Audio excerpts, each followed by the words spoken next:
Hi, everyone. Thank you for attending the latest in our series of webinars, Get a Black Belt in PFACs. And this one is on how hospitals onboard PFAC members, the result of a national survey.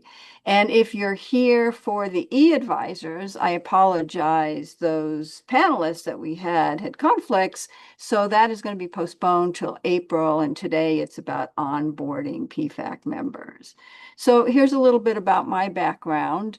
If you have questions, if you could put them in the chat, that would be, I'm sorry, not in the chat, in the Q&A, that would be great so that they're all in one particular place. I always like to honor my sister in this work. I spent 2 weeks in the ICU with her in 2012, and I was researching her unknown infection, which she had been admitted to the hospital. I was talking to experts. I was a former reporter. I wrote for the Wall Street Journal. I was also teaching primary research at UCLA Business School, but no one listened to me. They were very dismissive. And I found out days later that the nurses would confide in me and say that, oh, we did this based on your recommendation, or we did that. But it was days later from when I had gone to the family meeting and talked about what I wanted. And unfortunately, she passed away. I came away from that very tragic experience asking myself, well, where's the patient voice? And I discovered patient and family advisory councils. So I have been researching PFACs for over 10 years, and it was culminated in my dissertation, which I did last summer. I did it on PFACs. So here is the survey. These are the demographics. It was conducted in March and February of this year. Unfortunately, there were only 33 respondents, but I think that you'll find the information very insightful. So 39% were health systems, 30% were freestanding acute care hospitals, academic medical centers. You see that there were children's hospital, and other was a rehabilitation hospital. So when I asked them what they onboard for, it was for PFACs, committees, quality, co-design on the board of directors, and as e-advisors. Now, what I did not do in this survey was have each one of these with what do you onboard? What are the activities that you onboard? And that would have been really interesting to see if e-advisors are onboarded differently from PFACs. But I'm going to get into that a little bit later. So does onboarding vary across member types? So you can see that over 50% of the respondents said that no, across everything that they're doing, it's all the same. There were about 40% said, yes, there is a difference, and 9% said that they were not sure. So when I asked about how long it takes to onboard a member, I was really surprised to see that some hospitals do this so fast. 1/3 of them do it in less than a week. And, maybe that's because they don't have as many activities. There are actually 17 activities for onboarding that I identified, and we're going to get into that in a little bit later. Over a quarter takes 1 to 2 weeks, which is not bad. You see down here that 12% though said that it takes them more than a month to onboard a member. So what department does the onboarding? Mostly it's the patient experience department. It's also the volunteer, the quality department. People call this a little bit different than patient experience, patient family-centered care department, or patient family engagement department, and safety and plane tree. But a couple of respondents did say that they used more than one department for onboarding, which is sort of intuitive because some of the training is probably done by the volunteer department, for example, or some other department as well.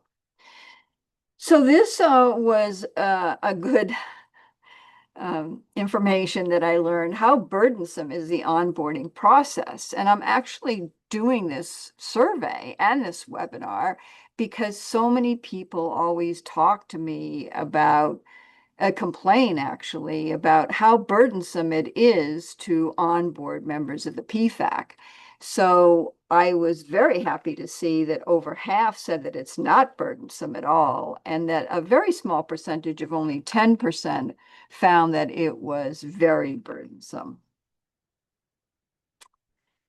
So have onboarding requirements delayed or discovered participation by advisors? The majority said no, that the onboarding requirements have not.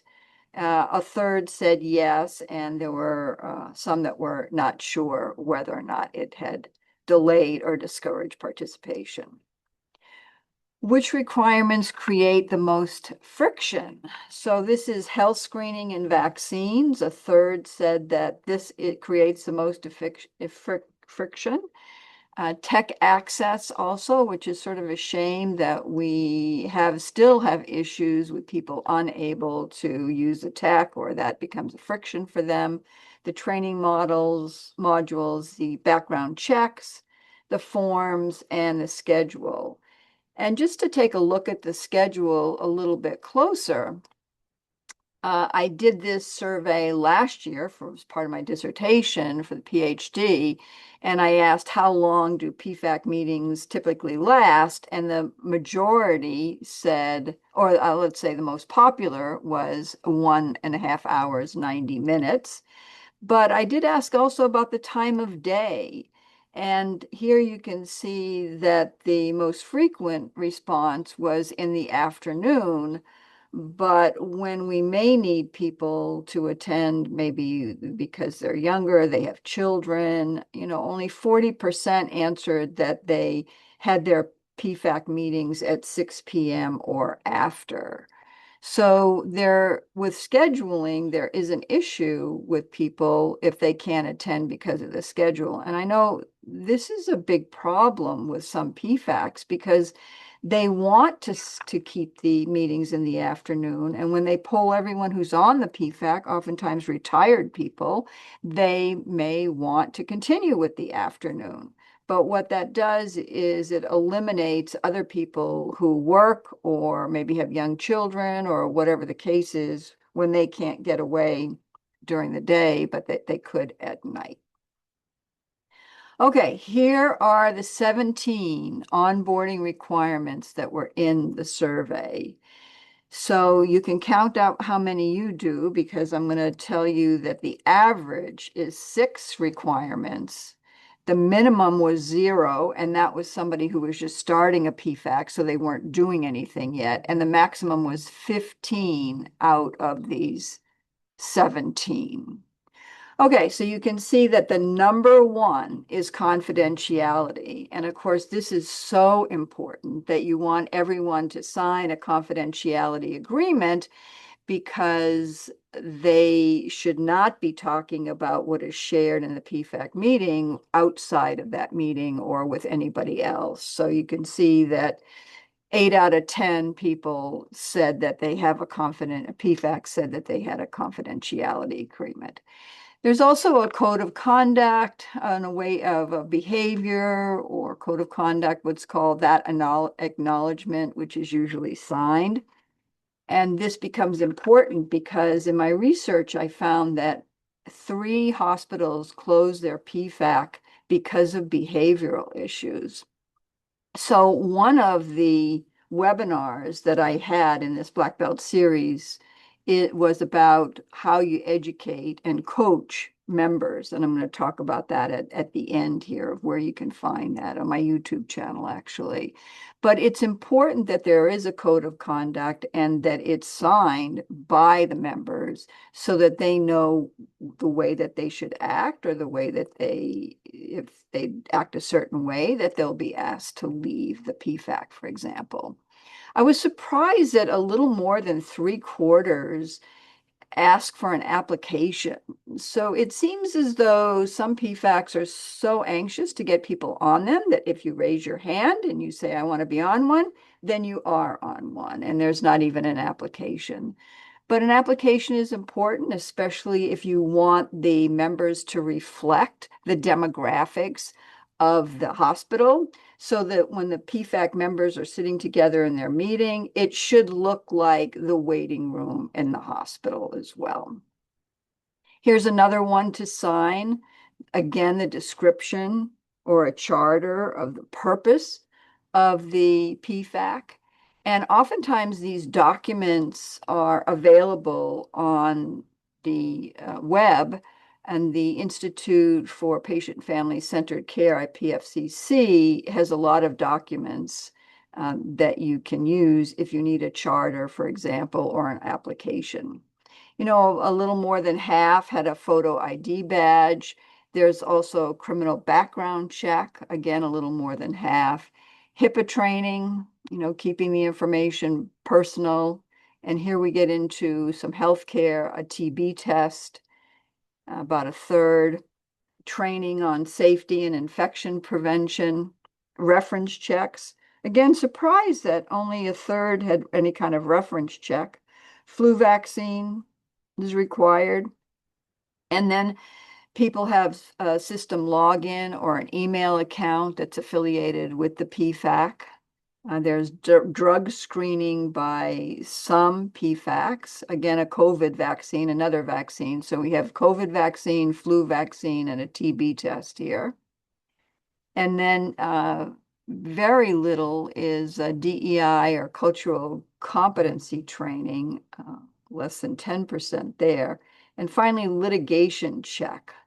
So this becomes important when a person told me on a PFAC that they did send the person's name into litigation department to see if there was any litigation. And what they found out was that someone was trying to get on the PFAC because they were suing the hospital, and they wanted to know more about the hospital and felt that the PFAC would be a good place to find out that information. And it looks like I skipped clinician approval here. That's a little less than 10% at 9%.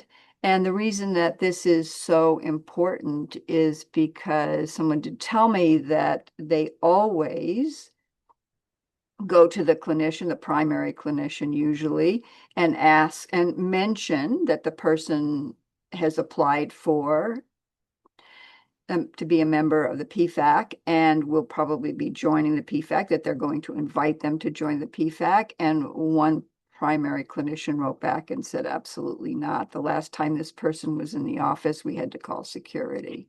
So that becomes very important too. These two, clinician approval and litigation check, are very rarely used, but in my experience in the research, I found out that they're very important. Hi, Barbara. Hi. This is Amber. You had a question about Okay. how many out of the 33 responses you received, how many did you receive in total? 33.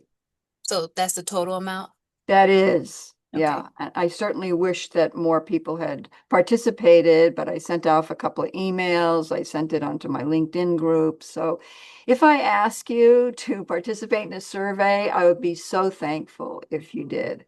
That's not a statistical sample, certainly 33, but I felt it was important to talk about this with all of you and, see what you think. Excuse me, Barbara. Yeah, That was my question, okay. and my question was how many did you approach totally? You got 33 responses. What was the total number that you sent out? Oh, I don't know. It would be a couple thousand probably, at least. Okay, Yeah. thank you. So I'm I don't sorry to I don't have interrupt. a response rate because I send it off to LinkedIn groups. I'm on LinkedIn groups that have over 1 million people in them, and also my database is a couple of thousand. So I don't have a response rate, but it's 33 total. Okay, thank you. I'm sorry for interrupting. No, no, no. I'm hoping this is interactive. So let me just pause here and ask if there are any other questions or comments about your onboarding requirements. Is there anything else that you do differently? Or do you have a story about clinician approval or litigation, like the two stories that I shared that are important for these particular PFACs to have that type of onboarding requirement? Amber, Hi, thank you Barbara. for checking the chat Q&A. I appreciate it. Yeah, hi.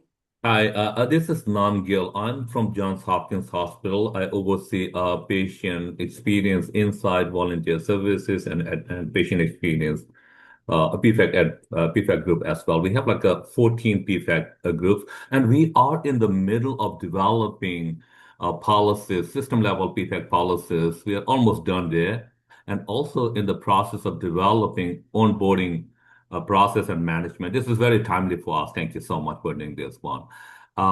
Most of these items are definitely relevant to us. Confidentiality is one of the most important for us, and we have legal people drafted the confidentiality agreement, and we are using that.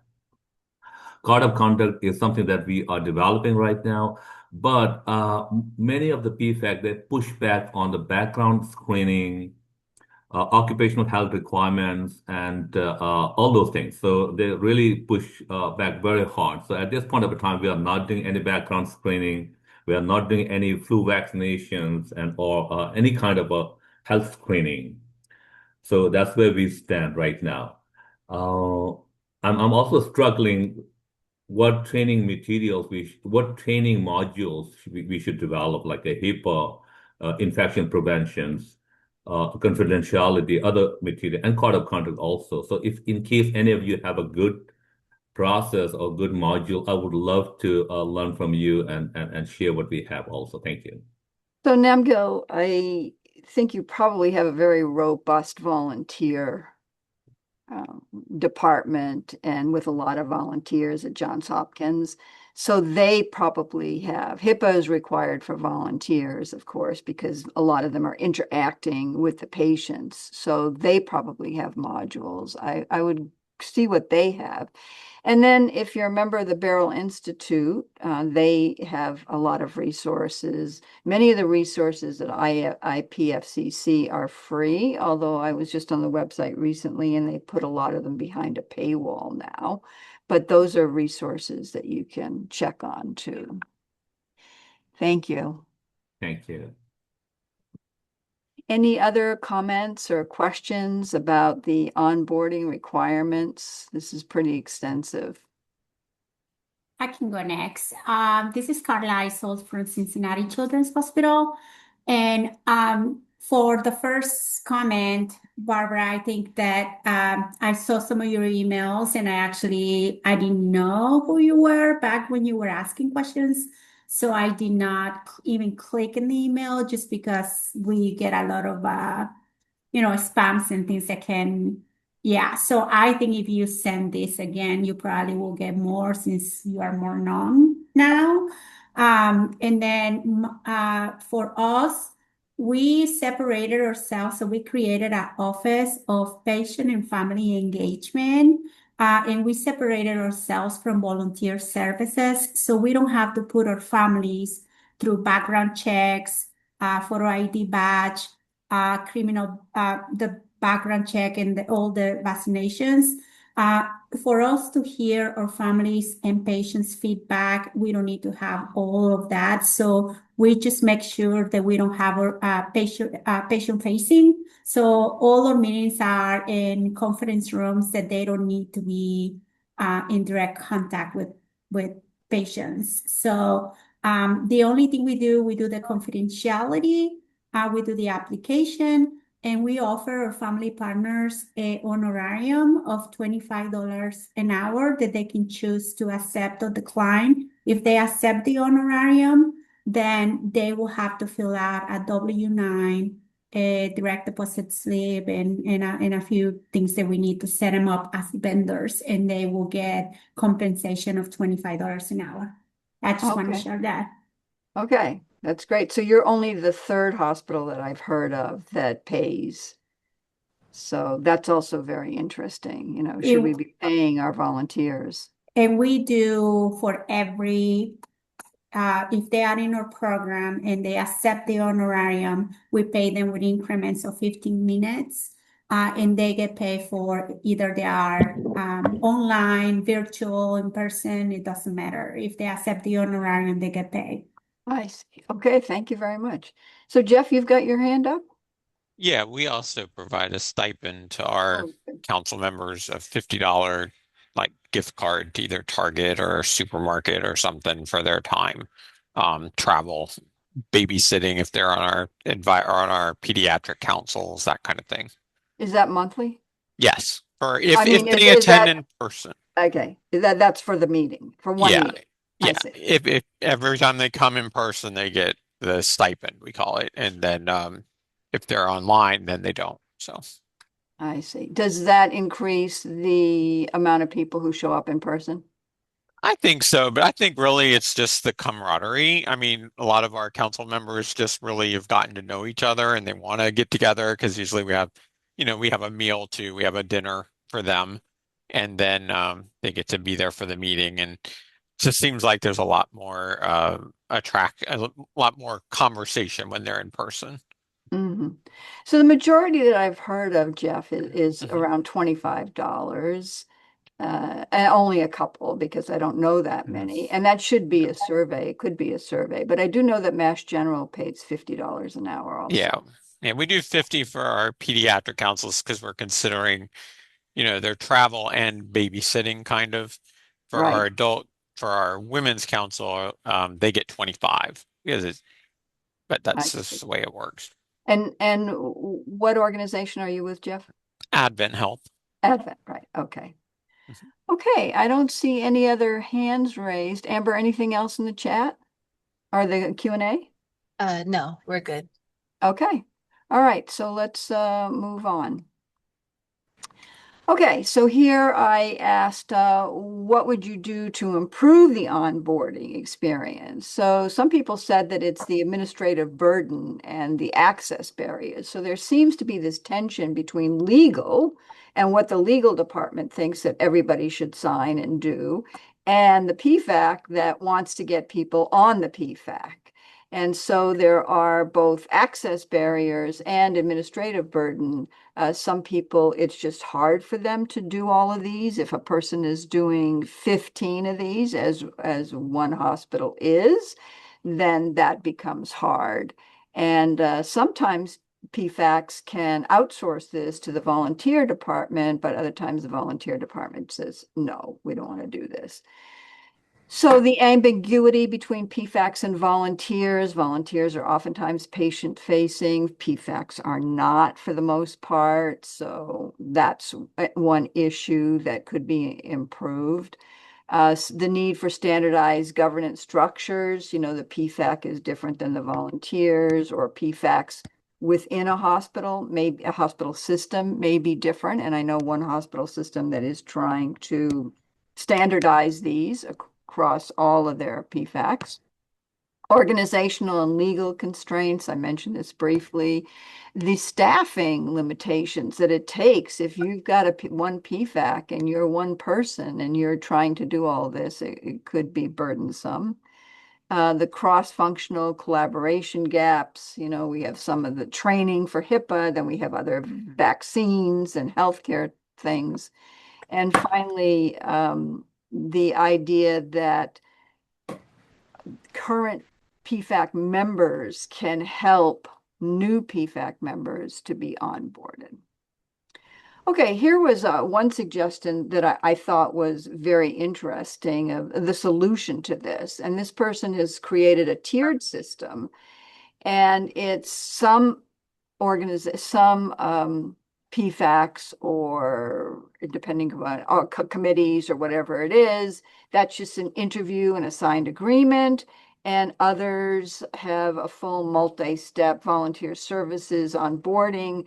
But what has happened is that this has improved the accessibility and removed restrictions that previously caused hesitation among applicants. So it depends whether or not the PFAC is totally virtual or is in person or hybrid or something like that whether or not some of these activities are used or whether they are not used. Okay. And we go on to the next slide here. Okay, so this is research from last year. That concludes the research on the onboarding. And I think that's a good idea to maybe do this periodically, this survey. And if I did it, I would have PFAC, committee, e-advisor, board, etc. And then across, I would put application, vaccine COVID, vaccine TB test, etc., and see people check each one of those, because I didn't divide that up, although almost half said that there was no difference across the board. I did slice and dice this data result as much as I could, but I didn't actually get to where I wanted to be in terms of the differences between an e-advisor onboarding and a PFAC onboarding. Next time. Okay, is there a defined term of membership? So you can see here that the majority of PFACs said yes, and in this case, it was 220 hospitals responded to the survey that I did last year. And this had 60 questions, and the information is actually on a webinar that I did, all of the data. So the duration of the term. So most people, almost 2/3 here, are saying that the term is 2 years. But here's best practices and what I advocate. I think it should be 1 year, and then people can reapply after each year. And this is because if you run into an issue with somebody that they are disruptive of the meetings or whatever the case may be, if you don't talk to them rather than, I mean, they should be coached, and there was a webinar on coaching actually. But if they that's not possible, then you don't have to wait for 2 years for the person to reapply. So how does a PFAC meet? Hybrid was the majority here. And what I found is that the ones that are in person only are a lot of geriatric councils. And this may be because they have tech challenges or they're very interested in socialization, for example. But what happened with hybrid, which most of the PFACs went to virtual during the pandemic, about 200 of them closed of about 1,300 PFACs altogether, 13 hospitals that had PFACs. Some hospitals, have 10 PFACs or 20 PFACs. But what happened is that the demographic representation was much better. And the budget declined precipitously because no longer did we have to start paying for meals. So this allowed more people to attend. There was a better demographic by going hybrid. How often does the PFAC meet? The majority is monthly. I find in PFACs that I have been on, which I've been on a number, that less than monthly, the momentum actually decreases. So if I'm on one that's every other month, or especially the ones that are every quarter, that they're really hard to keep up a momentum there.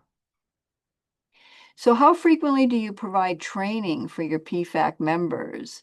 You can see that sometimes it's never or rarely here, occasionally. This is very few organizations are providing ongoing training. And I'm thinking about this kind of training as storytelling, for example, or about metrics and measuring the results of departments' initiatives that come to the PFAC, for example. So I was very curious about what training do you provide? So let me pause here and open it up. And first, Amber, let me ask you if there's anything in the chat or the Q&A that you want to mention. I can't hear you. So sorry, thank you. There was a question around who was paying for the stipends at the various institutions that came up, and someone did answer that person. I'm not sure if anyone else had any feedback to that, but that was the main question that was. Who does pay for it? Not a person, but did it say a department? It said here that their family relations department did at Cincinnati Children's. Okay. So Jeff, what about you? You said you pay. Who pays? What department does that come out of? Patient experience. Patient experience department. And I Yeah. see you have your hand up Mhm. also. We love education. We love training our members. I try to have something in every agenda item, like a educational moment where we talk about either what is patient experience, or we've done things on active listening. We've done storytelling workshops, all kinds of things, just to try to uh, try to acclimate them into the hospital world. We've done sometimes on acronyms, like all the acronyms we hear. What do they mean? Leadership skills, all those kind of. We like 10 to 15 minutes of every agenda is something educational for them. And That's then a like fan once a year we do like a workshop around like storytelling or something like that. It's a whole that, meeting. that's a fantastic idea. Where Mhm. do you get the material to give those types of presentations? This year I've been doing the body of knowledge courses from the Barrel Institute, to get ready for my CPXP. So I'll pull like some stuff out of their body of knowledge courses and just create like 10-minute overview of each area. Still trying to figure out what I'm doing this month, or for April, but we'll figure it out. Mm-hmm. But I Oh, love that's that. great. I feel like the more we educate them, the more they're going to be able to give back and provide meaningful input on things. Absolutely. And many of these people have never been exposed to this type of education before. There's a lot of school teachers, for example, on PFACs Mhm. that I've been on, and they may not know about a lot of this information that you're sharing with them. Mhm. Yeah, thanks, Jeff, for that. Mhm. Barbara, Carla? this is Yeah, go ahead. Yeah, so I lead the Spanish Council over at Cincinnati Children's, and our meetings are all in Spanish. All the presenters are mostly in English, and I use an interpreter services. And sometimes it's easier for the departments to say, "Well, I don't speak Spanish. You go ahead and present this for me," and I don't allow that. I want the presenters to feel what our families feel when they come in and they don't speak the language. And so far, it has worked really, really well. I did at the beginning had some training with our families because they get asked to go and share their story. And a lot of them didn't know how to use electronic devices. So I had a training one day just of how to use electronics, like how to sign up for Zoom or Teams, how to join. Please keep your camera on. We are compensating our families. So one thing that we ask them, if they are obviously driving or things like that, we totally understand. But if we're compensating you, we ask that you are present when you are at the meeting, and if you can have your camera on, that will be even better. We also have a family. They will tell them all the acronyms that they are going to be listening when they are in meetings. But we did overall in the whole program, we saw that we don't have a lot of training that we would like to have. So we're working with what used to be ODI department, and now it's called something different. I don't even know, but that's what it means.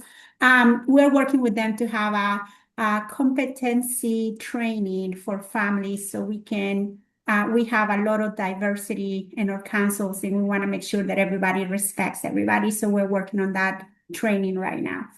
Oh, that's great. Thanks, Carla, for that. Now, is your interpretation, is it a device on demand or is it someone who's there? So we have two interpreters, and we have one that translates into English, and we have the one that translates into Spanish. We use electronic devices, but the interpreters are in a different room, so they are not interrupting the meeting. Oh, I see. Okay. All right. And let's see, Kathleen, you have your hand up. Yes, I wanted to say that one of the ways that we train, the more that our members understand how the hospital works, what happens in different departments. So we have department heads come, and we have one every month to discuss what's happening, and perhaps we'll get an ask on a project. And also, it lets that department know who we are. Oh, great idea. Yeah, so that's public relations there and Yeah. increasing the visibility, Yeah. which I found there was a correlation in the research that I did between the visibility and how often newsletters go out or there's some type of information that's given to the hospital about what the PFAC does and the amount of initiatives that come to the PFAC. So the higher the visibility, the more content there is in the meetings. Also, we have staff members that participate in our meetings, and oftentimes discussions that occur cause them to have an ask that they hadn't thought of, or they go back to their departments and talk about it, and we get a little more activity that way for projects. Great. Okay, anybody else have any other comments or anything, Amber, in the chat or Q&A? Yes, so Billy mentioned that they have a mandatory annual retraining that's conducted remotely at their organization. And then Tara asked, what is the general training courses at onboarding? Yeah, so is that a question for Billy, probably? So Billy, do you want to tell us what that retraining is? Hi, everybody. I'm Billy Adler. I work for UMass Memorial Medical Center in Worcester, Massachusetts. So our volunteer services department has an annual retraining that every volunteer needs to take yearly. It's comprehensive overview of things that they need to know while they're in their hospital and doing their work. For example, HIPAA, privacy and security, code of conduct, things like that. I felt for a long time our PFAC members needed to attend that training once a year. They came into the volunteer office, they sat down at a computer. I felt that was really kind of an onerous task. It's very hard for PFAC members often to get to the hospital during the day, during the 9 to 5 hours. And I also felt that a lot of the content wasn't really necessarily relevant to the work that our PFAC members do. So with the support of our volunteer services department, I retooled that training to include some of the essential elements like HIPAA and things like that. But also now have a lot of content about the core concepts of patient and family-centered care, slides that introduce our PFAC members to our team, who does what, a review of their annual employee health requirements, and so on and so forth. And I conduct that remotely once a year. And it's something that our organization requires, and I think it's a little more meaningful now.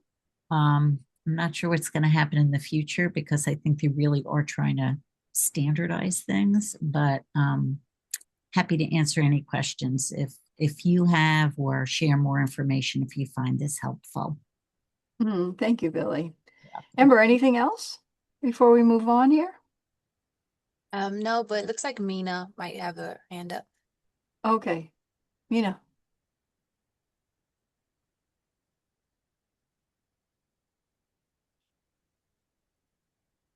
Mina, you put your hand down.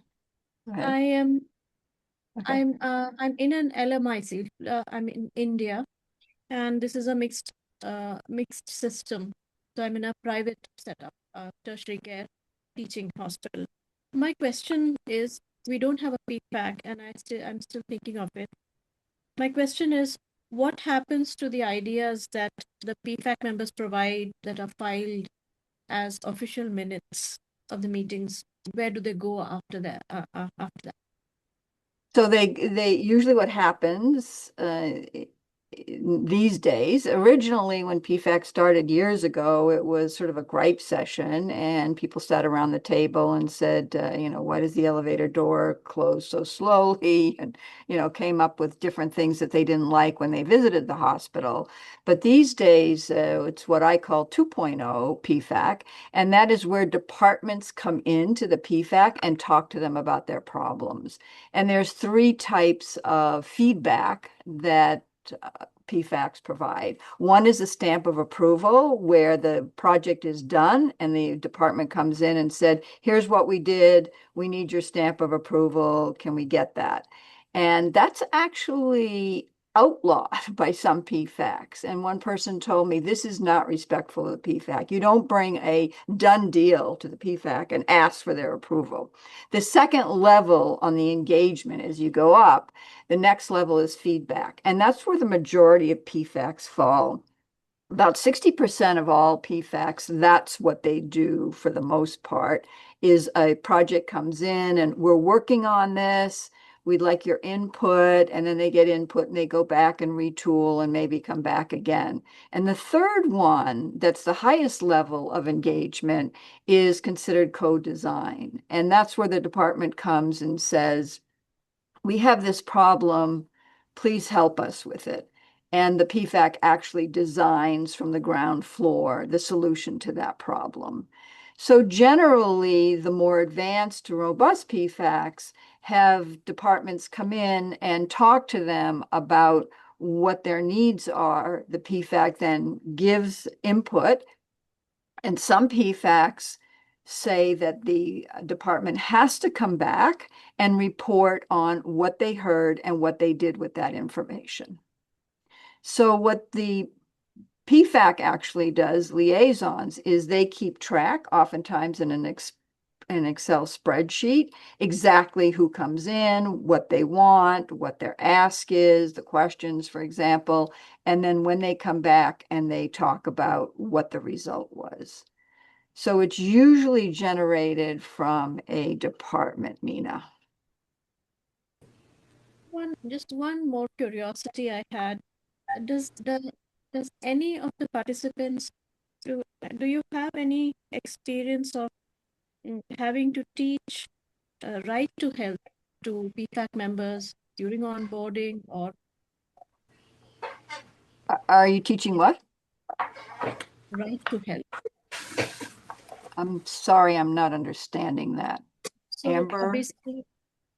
basically, what I mean to the way I started thinking about PFAC is from the point of view of right to health, and whether people understand that they have a right to health and therefore they should demand.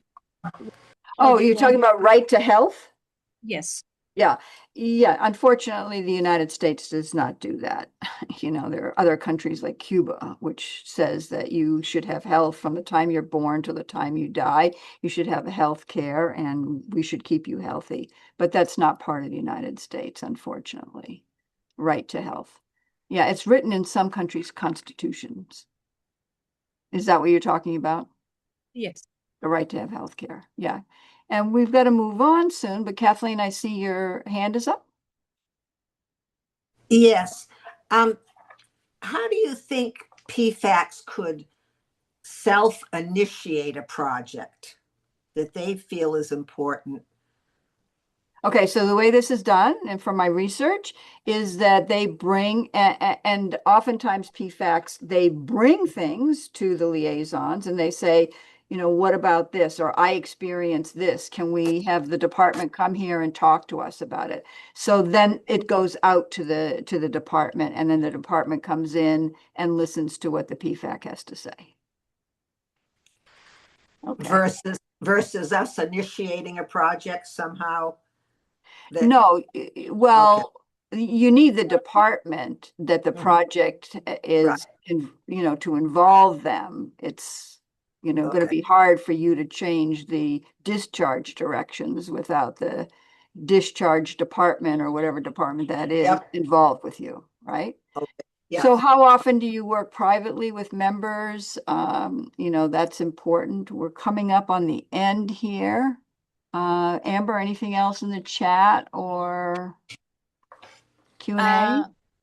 Someone did ask, building on that last question, to what extent do you see PFACs not just responding to requests for help, but initiating efforts to address safety and quality issues?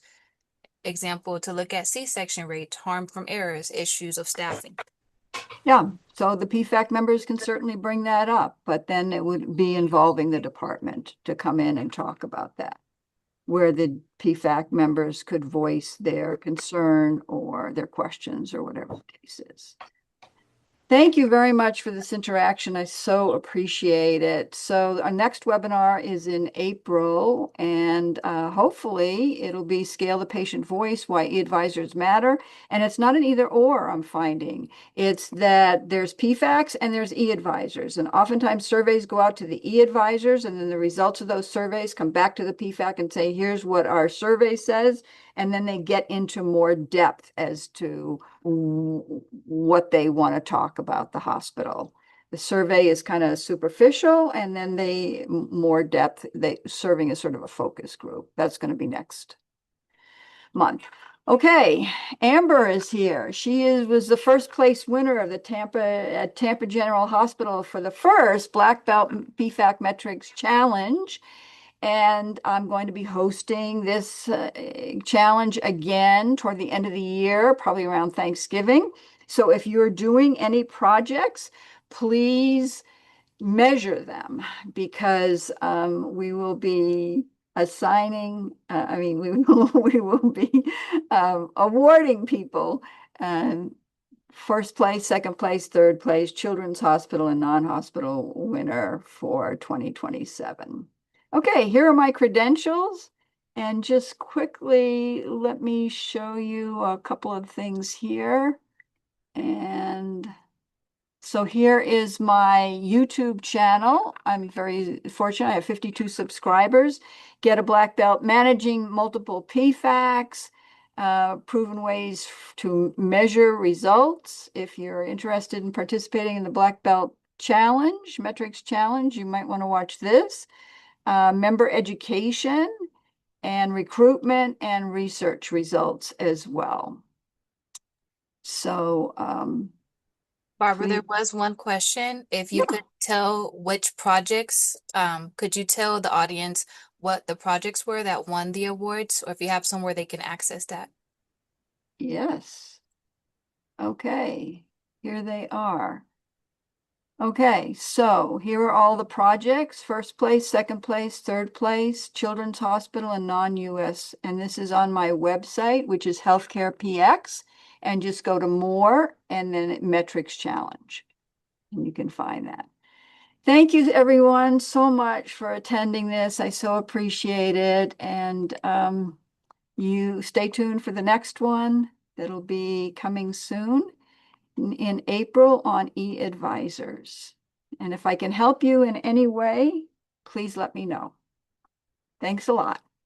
And thank you, Amber, for all your help. You're welcome.